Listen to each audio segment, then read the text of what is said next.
주식 투자 하시다 보면 기관이라는 말 정말 매일 듣게 되죠.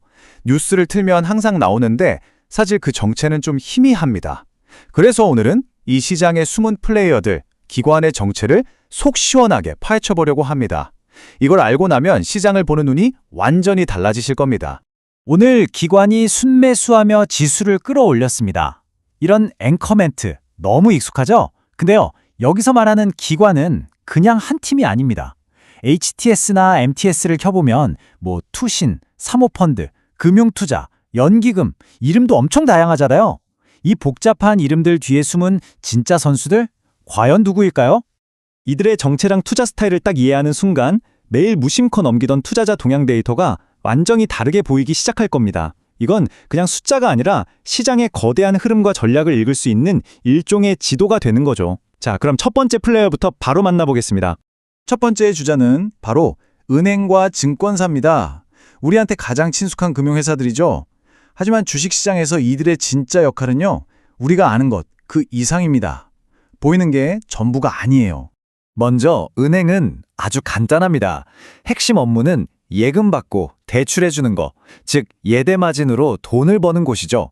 주식 투자는 거의 안 하거나 하더라도 정말 아주 길게 보고 들어갑니다.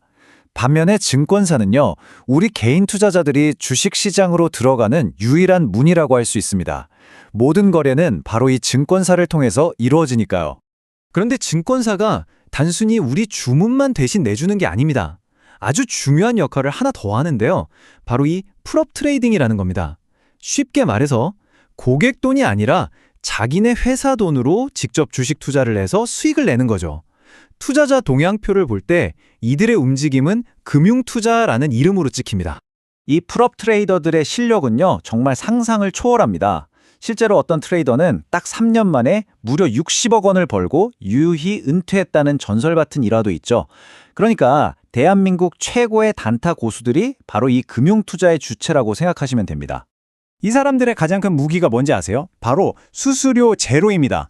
자기 회사 돈으로 매매하니까 수수료가 안 들잖아요. 그러니까 하루에도 수백, 수천 번씩 사고 파는 초단타 매매가 가능한 겁니다. 그래서 만약 여러분이 보고 있는 종목에 갑자기 금융투자 수급이 확 몰린다. 이건 곧 단기 변동성이 터질 수 있다는 아주 강력한 신호로 해석할 수 있습니다. 자, 이제 증권사의 또 다른 얼굴을 좀 들여다볼까요? 아마 가장 논란이 많은 부분이 아닐까 싶은데요. 우리가 매일 아침마다 받아보는 그 수많은 증권사 리포트들, 과연 얼마나 믿을 수 있을까요? 이 질문에 대한 답은요, 사실 이 한 문장으로 거의 다 설명이 됩니다. 증권사는 무조건 은입니다. 왜냐하면 금융권에는 눈에 보이지 않는 아주 강력한 먹이사슬, 바로 갑을 관계가 존재하기 때문이죠. 이 서열의 맨 꼭대기에는 어마어마한 돈을 굴리는 연기금, 즉 슈퍼갑이 있습니다. 그리고 그 밑에 각종 펀드를 운영하는 자산운용사가 갑에 위치해 있고요. 이들의 주문을 받아야만 먹고 사는 증권사가 바로 을이 되는 구조입니다. 이 권력 관계가 어느 정도냐면요. 이런 일이 실제로 비일비재하다고 해요. 나이가 지긋한 증권사 상무님이 갓 입사한 연기금의 20대 신입 직원에게 90도로 깍듯하게 폴더 인사를 하는 거죠. 왜냐? 그 직원의 손끝에서 나오는 주문 하나하나가 증권사에게는 곧 실적이니까요. 자, 바로 이게 그 결과물입니다. 갑이, 그것도 슈퍼갑이 들고 있는 주식에 대해서 을인 증권사가 감히 이 주식 파세요 하는 매도 리포트를 쓸 수 있을까요? 절대 못 쓰죠. 그랬다간 바로 다음 날부터 거래가 싹 끊길 텐데요. 그래서 우리나라 증권사 리포트의 95% 이상이 매수 의견인 겁니다. 사실상 매도 리포트는 거의 없다고 보시면 돼요.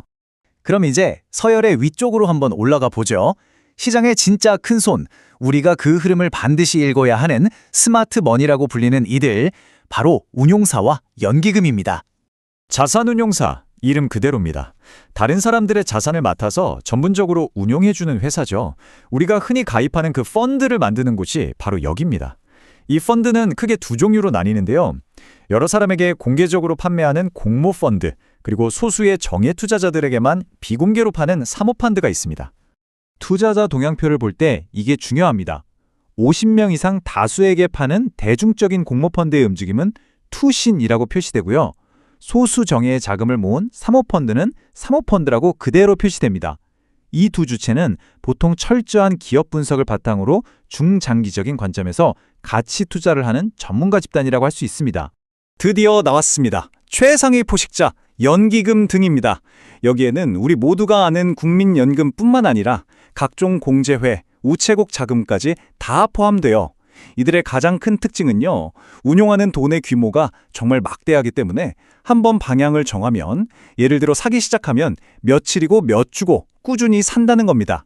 팔 때도 마찬가지고요. 그래서 이들의 매매는 아주 꾸준하고 연속적인 패턴을 보입니다. 자, 이제 모든 조각이 맞춰졌습니다. 각 플레이어들의 정체와 스타일을 다 알았으니 이제 가장 중요한 질문이 남았죠. 그래서 이 지식을 어떻게 실전 투자에 써먹을 수 있을까입니다. 이 내용을 하나의 치트시트로 딱 정리해 드릴게요. 앞으로 투자 동향표에서 금융투자가 보이면 이건 단타 고수들의 움직임이구나. 투신이 보이면 전문가들이 중장기적으로 좋게 보는구나 라고 해석하시면 됩니다. 그리고 만약 연기금 등이 꾸준히 매수한다? 이건 거대한 자금이 계속 들어오고 있다는 신호입니다. 은행은 거래량이 워낙 적으니 그냥 참고만 하시면 되고요. 어떠세요? 이제 매일 보던 투자자 동향 데이터가 그냥 복잡한 숫자 리스트가 아니라 각기 다른 전략을 가진 선수들의 치열한 수싸움으로 보이지 않으신가요? 이 새로운 시각을 가지고 여러분이 내릴 다음 한 수는 무엇이 될까요?